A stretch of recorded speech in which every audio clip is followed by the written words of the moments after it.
Zgodbe, kot jih piše življenje.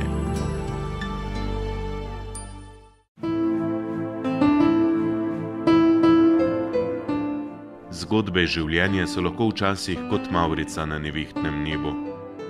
V mojem primeru je res tako. Moje življenje je včasih res kot ena nevihta, ki pa s sabo prinese tudi mavrico. Namreč leta 2008 sem pomagal mojim staršem prikrivati streho in takrat se mi je na lestvi zlomil klin, zaradi katerega sem padel približno 3 metre globoko in si hudo poškodoval hrbtenico.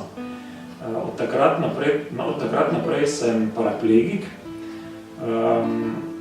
No in po dolgotrajni rehabilitaciji v mariborski bolnišnici in Soči se mi je zgodilo nekaj neverjetno srečnih oziroma lepih ali lahko bi rekli tudi mavričnih življenjskih trenutkov.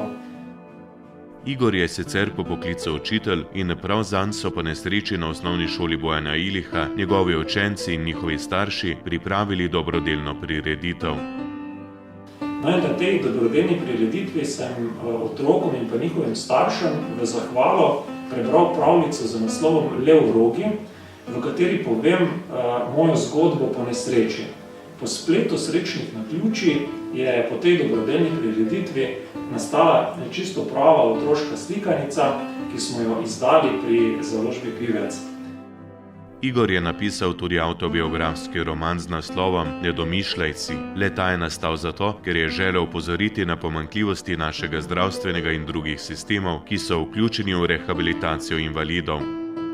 No, poleg teh dveh knjig pa moram povedati, da danes kot paraplegik oziroma invalid živim popolnoma samostojno in pa neodvisno življenje.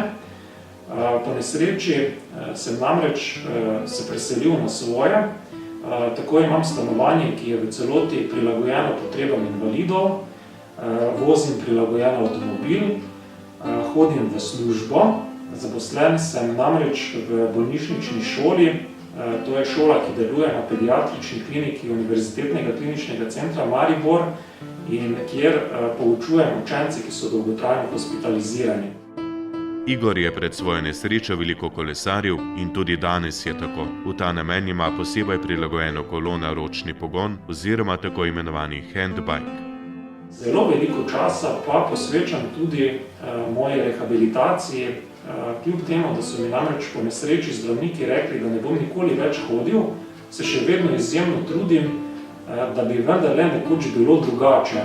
Zato vsak dan zelo intenzivno telovadim na mizi za fizioterapijo in obiskujem tudi razne druge terapevte, predvsem terapevte alternativne medicine. In moram reči, da sem tu dosegal že kar nekaj velikih oziroma pomembnih rezultatov. Še vedno se pa zavedam, da mi zelo veliko manjka do tega, da bi nekoč hodil, pa vendarle upam, da bo nekoč prišel tudi ta mavrični trenutek.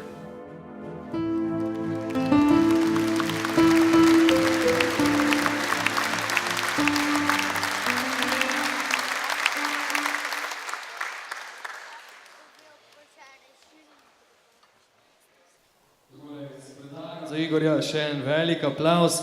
Vsaka čast, Igor. Bravo. Sam zaploskamo lahko.